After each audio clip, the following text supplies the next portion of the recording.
မင်္ဂလာပါ MNTest Blog မှာကြိုဆိုပါရစေ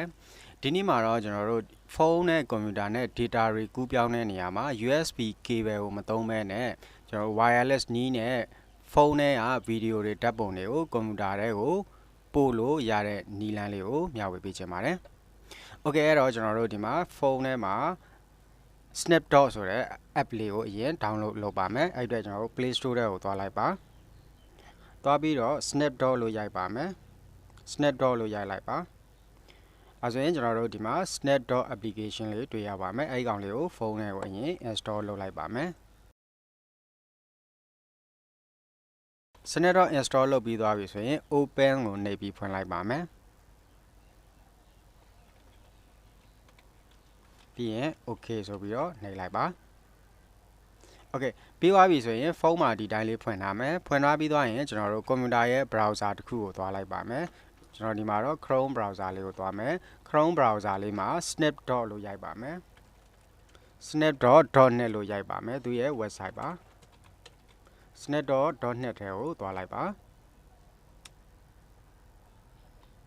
သွားလိုက်ပြီဆိုလို့ရှိရင်ကျွန်တော်တို့ဒီမှာဒီကွန်ပျူတာဘက်မှာ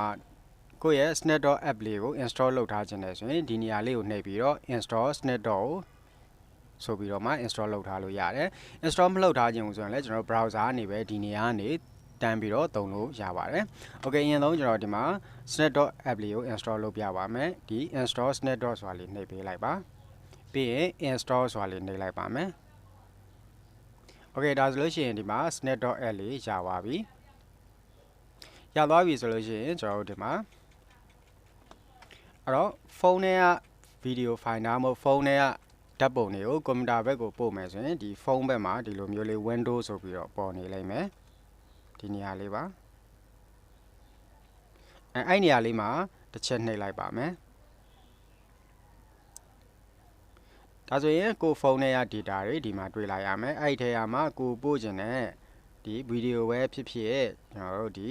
ဓာတ်ပုံပဲဖြစ်ဖြစ်ပေါ့နော်ဒီမှာတခုခုရွေပေးလိုက်လို့ရတယ်အဲ့တော့ဥပမာအနေနဲ့ကျွန်တော်ဒီဗီဒီယိုဖိုင်လေးကိုရွေလိုက်ပါမယ်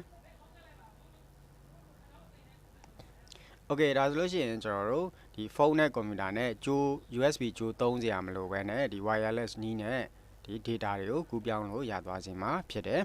ဒါပေမဲ့ကျွန်တော်တို့တခုသတိထားရမှာကဒီလိုမျိုး wireless နည်းနဲ့ data တွေ transfer လုပ်မယ်ဆိုရင်တော့ကိုယ့်အိမ်က Wi-Fi မှာဖုန်းရောကွန်ပျူတာရော Wi-Fi network တစ်ခုထဲမှာချိတ်ဆက်ထားဖို့လိုပါတယ် Okay ဒီလိုမျိုးပေါ်လာပြီဆိုရင်တော့ဒီမှာ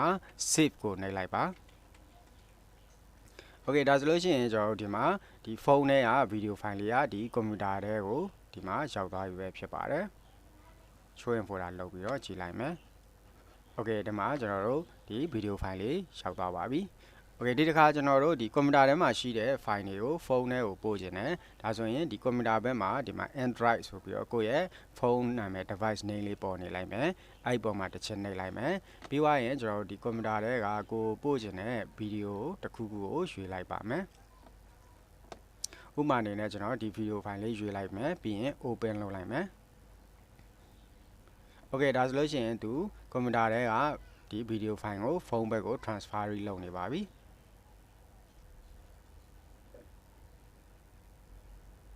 Okay ဒါဆိုရင်ကျွန်တော်ဖုန်းဘက်မှာကျွန်တော်တို့ save နှိပ်ပေးလိုက်ပါမယ်